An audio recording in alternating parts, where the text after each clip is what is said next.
Hello दोस्तों, मैं मुकेश कुमार आपका स्वागत करता हूं आपके अपने यूट्यूब चैनल यूनिक स्टडी पर। दोस्तों, आज हम लोग पढ़ने वाले हैं सामान्य ज्ञान के 20 महत्वपूर्ण प्रश्न जो बराबर किसी न किसी एग्ज़ाम में पूछे जाते हैं। इसके साथ साथ हम उन सभी क्वेश्चनों का इम्पोर्टेंट फैक्ट भी देखने वाले हैं इस वीडियो में। और अंत में मैंने आप लोगों के लिए 2 आसान प्रश्न रखा है जिसका उत्तर यदि आप लोगों को पता हो तो कमेंट बॉक्स में ज़रूर दें। साथ ही आपको यह वीडियो कैसा लगा यह भी बताएं। तो देर न करते हुए बढ़ते हैं आज के महत्वपूर्ण प्रश्नोत्तर की ओर। तो पहला क्वेश्चन है, अबरख के उत्पादन में अग्रणी देश कौन सा है? अबरख के उत्पादन में अग्रणी देश कौन सा है? तो इसका आंसर है भारत। भारत अबरख उत्पादन में भारत पहले स्थान पर है। ब्राज़ील तथा साउथ अफ्रीका दूसरे और तीसरे स्थान पर है। भारत में अबरख का सर्वाधिक उत्पादन करने वाला राज्य आंध्र प्रदेश है। अब जान लेते हैं अबरख क्या है। अबरख यानी माइका। माइका एक जटिल सिलिकेट यौगिक है। यह रंग रहित हल्के पीले, हरे या काले रंग का होता है। इसमें पोटासियम, सोडियम, लिथियम जैसे क्षारीय पदार्थ भी मिले रहते हैं। इसमें पोटासियम, सोडियम, लिथियम जैसे क्षारीय पदार्थ भी मिले रहते हैं। आग्नेय चट्टानों में प्रायः ज़्यादा अबरख पाया जाता है। आग्नेय चट्टानों में प्रायः अबरख पाया जाता है। तो क्लियर है, इसका आंसर है अबरख उत्पादन में अग्रणी देश है भारत। दूसरा क्वेश्चन है, नेक्स्ट क्वेश्चन, निम्नलिखित कथनों पर विचार कीजिए।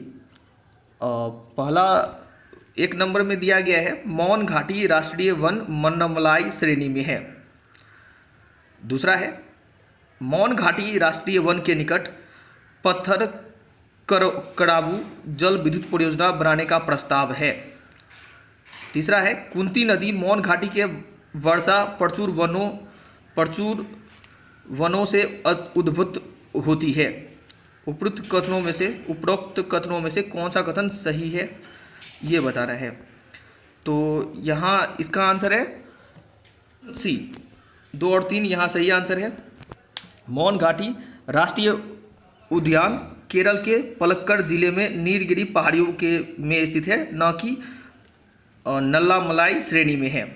1 गलत है, 2 और 3 बिल्कुल सही है। तो इसलिए इसका आंसर है ऑप्शन सी करेक्ट आंसर है। नेक्स्ट क्वेश्चन है, स्वतंत्रता आंदोलन के इतिहास में भारतीय राष्ट्रीय कांग्रेस का वर्ष 1929 का अधिवेशन इसलिए महत्वपूर्ण है क्योंकि इस अधिवेशन में क्या हुआ था, ये ऑप्शन में है और ये देखना है कौन सा ऑप्शन सही होगा।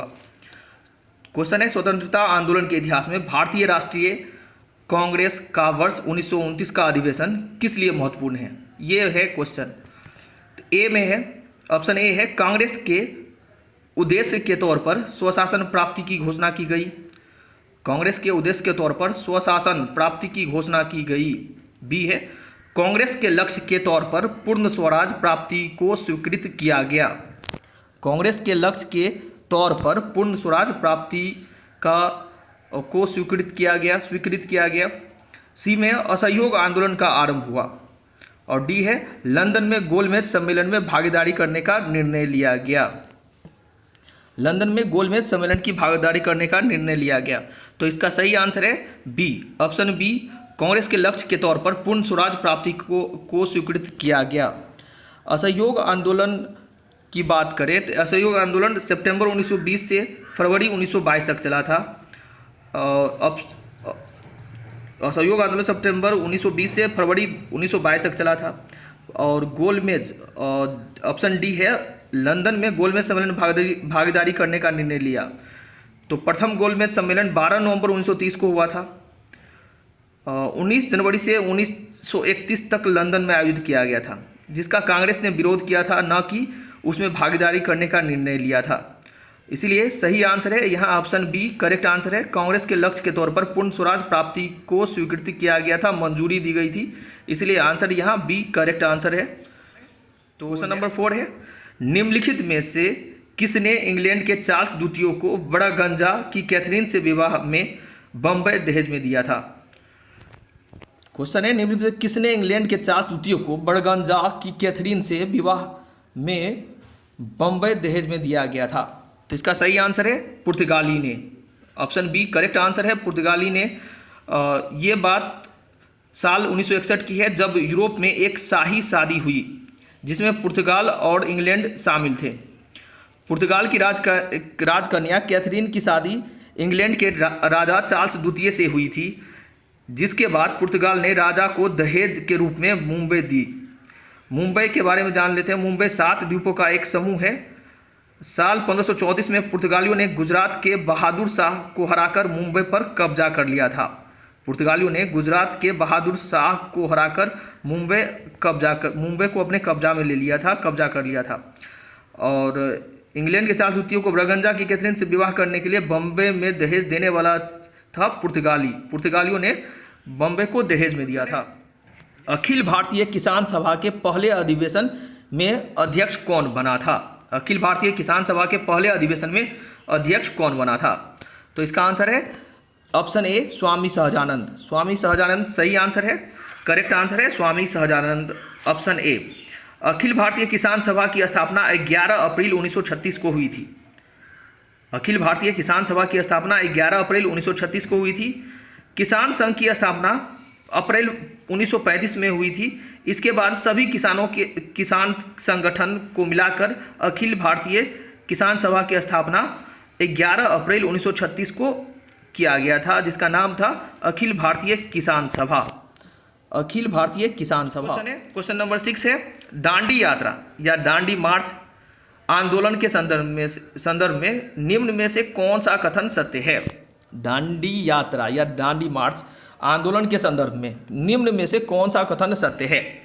ऑप्शन ए, यह 6 अप्रैल 1930 को साबरमती आश्रम से शुरू हुआ था।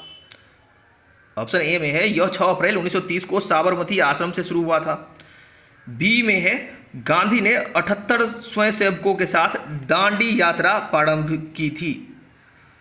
गांधी जी ने 78 स्वयंसेवकों के साथ दांडी यात्रा शुरू की थी। सी है यह यात्रा 22 दिनों में पूरी हुई थी। डी है 12 मार्च 1930 को गांधी ने दांडी में नमक कानून तोड़ा था। तो यहाँ आंसर है बी।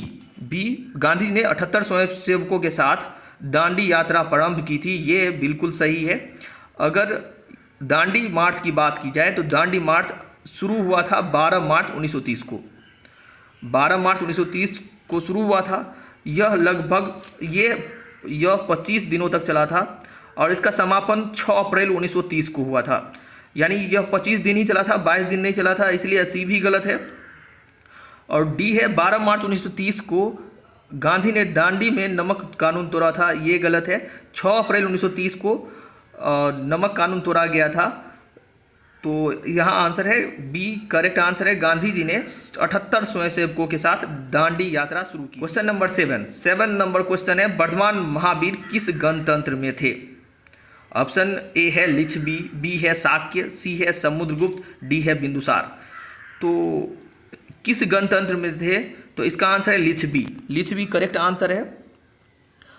अब वर्धमान महावीर के बारे में जान लेते हैं। महावीर के बचपन का नाम वर्धमान था। जन्म उनका हुआ था 598 ईसा पूर्व। स्थान कुंडनपुर वैशाली में हुआ था। कुंडपुर वैशाली में हुआ था। वे ज्ञात्रिक वंशीय क्षेत्रीय कुल के थे। उनकी माता त्रिशला थी, पिता सिद्धार्थ जो कुंडपुर के शासक थे। जैन धर्म के 24वें और अंतिम तीर्थकर के रूप में वर्धमान महावीर को जाना जाता है। इनकी मृत्यु 526 ईसा पूर्व में हुई थी और इनका मृत्यु जो हुआ था ये पावापुरी जगह है, स्थान है पावापुरी। क्वेश्चन नंबर 8 है, भारत पर आक्रमण करने वाला प्रथम मंगोल कौन था? भारत पर आक्रमण करने वाला प्रथम मंगोल कौन था? तो इसका आंसर है चंगेज खान। चंगेज खान 1221 में भारत पर आक्रमण किया था। और यह बहुत बार क्वेश्चन आया है, चंगेज खान ने किसके शासनकाल में भारत पर आक्रमण किया था? तो इसका आंसर है इल्तुतमिश।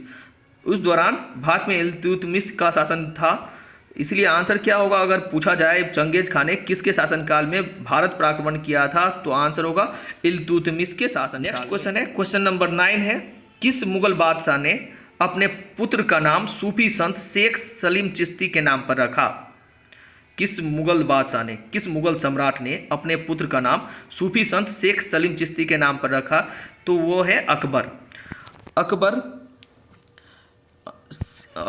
अकबर का पुत्र है सलीम, जो बाद में चलकर जहांगीर के नाम से प्रसिद्ध हुआ।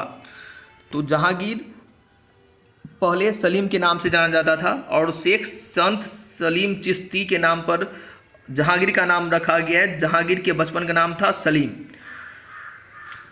सलीम का जन्म 30 अगस्त 1565 में हुआ था। स्थान था शेख सलीम चिश्ती के दरगाह फतेहपुर सिकरी के निकट।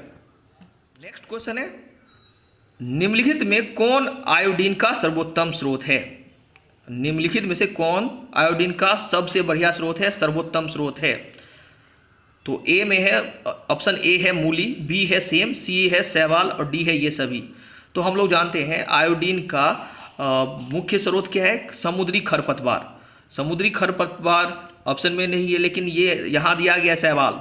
शैवाल समुद्री खरपतवार जैसा ही है, इसलिए आंसर क्या होगा? शैवाल यहाँ करेक्ट आंसर होगा। आयोडीन के बारे में हम लोग जान लेते हैं। आयोडीन क्या है? यह एक रासायनिक तत्व है। इसका संकेत आई होता है। इसकी परमाणु संख्या 53 है। यह हैलोजन समूह से संबंधित है, हैलोजन समूह का है। और आयोडीन की कमी से होने वाला रोग है घेघा, गलगंड भी उसे बोला जाता है, कहा जाता है।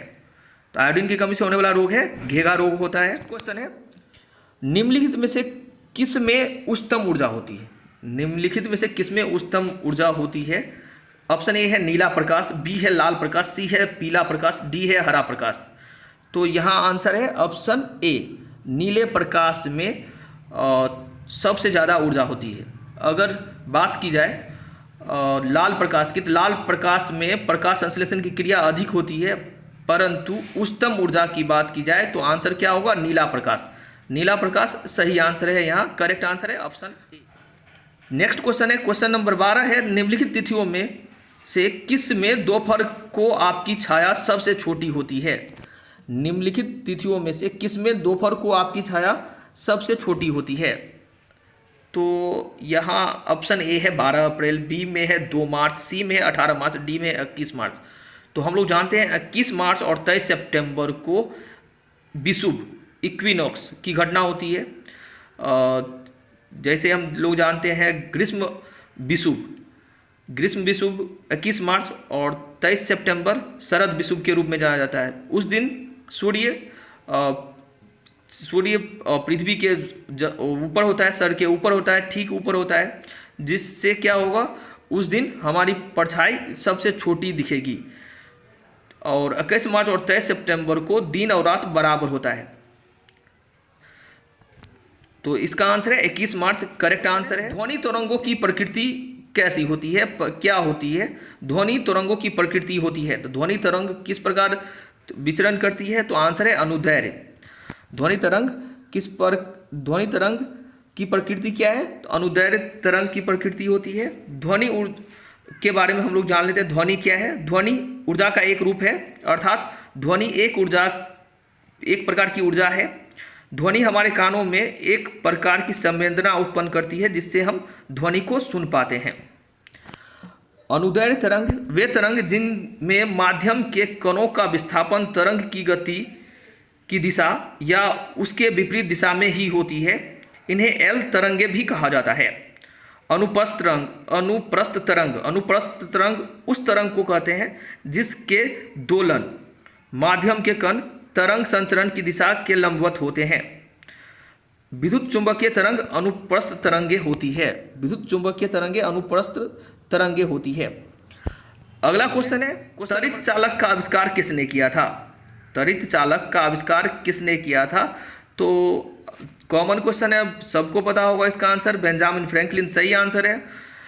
और त्वरित चालक के बारे में हम लोग जान लेते हैं। त्वरित चालक क्या है? एक धातु कंडक्टर है जो आकाशीय बिजली से बचने के लिए बिल्डिंग या भवन पर लगाया जाता है। भवन के सबसे ऊपर एक नुकीले खंभे को लगाया जाता है और उसे तांबे के तार के साथ बांधकर भवन के नीचे गाड़ दिया जाता है, जब बिजली उस भवन पर जब बिजली का उस भवन पर गिरना होता है तो वह उस त्वरित चालक नुकीले खंभे से होते हुए बिना किसी को क्षति पहुंचाए जमीन के अंदर चली जाती है। यह युक्ति सबसे पहले बेंजामिन फ्रैंकलिन ने ही विकसित की थी, इसीलिए त्वरित चालक का आविष्कारक बेंजामिन फ्रैंकलिन को माना जाता है। तो क्लियर है। नंबर 15 है, संविधान की दूसरी अनुसूची का संबंध किससे है? संविधान पदाधिकारियों के वेतन से संबंधित है। और इसको याद रखने के लिए हम लोग एक ट्रिक के माध्यम से इसको याद रख सकते हैं। स्पोर्ट्स, एस से स्टेट्स अर्थात राज्यों का संघ। अनुसूची 1 में भारत को राज्यों का संघ कहा गया है। पी से पेमेंट, महत्वपूर्ण पदाधिकारियों के वेतन से संबंधित है। दूसरा अनुसूची सेकेंड अनुसूची जो है पेमेंट से संबंधित है। तीसरा है ओ से ओथ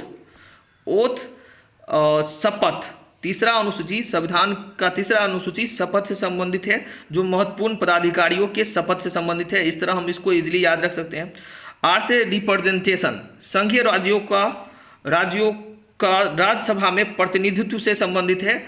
आर से रिप्रेजेंटेशन याद रख सकते हैं। टी से ट्राइब अनुसूचित जनजाति और अनुसूचित क्षेत्रों के प्रशासन संबंधी अनुसूची है, अनुसूची 5th, जिसको हम लोग टी से ट्राइब के रूप में याद रख सकते हैं। 6 से स्पेशल स्टेट्स, विशेष राज्यों के जनजातीय क्षेत्रों के प्रशासन से संबंधित है, जिसमें असम, मिजोरम, त्रिपुरा और मेघालय है। तो इस तरह हम कुछ महत्वपूर्ण अनुसूची याद रख सकते हैं। तो आपको याद रखना है स्पोर्ट्स। क्वेश्चन नंबर 16 है, इडुक्की उच्च गति ग्रामीण ब्रॉडबैंड नेटवर्क वाला देश का पहला जिला बन गया है। इडुक्की किस राज्य में स्थित है? इडुक्की प्रोजेक्ट कॉमन क्वेश्चन है, हम लोग जानते हैं इडुक्की प्रोजेक्ट में है और यह पेरियार नदी पर स्थित है। इडुक्की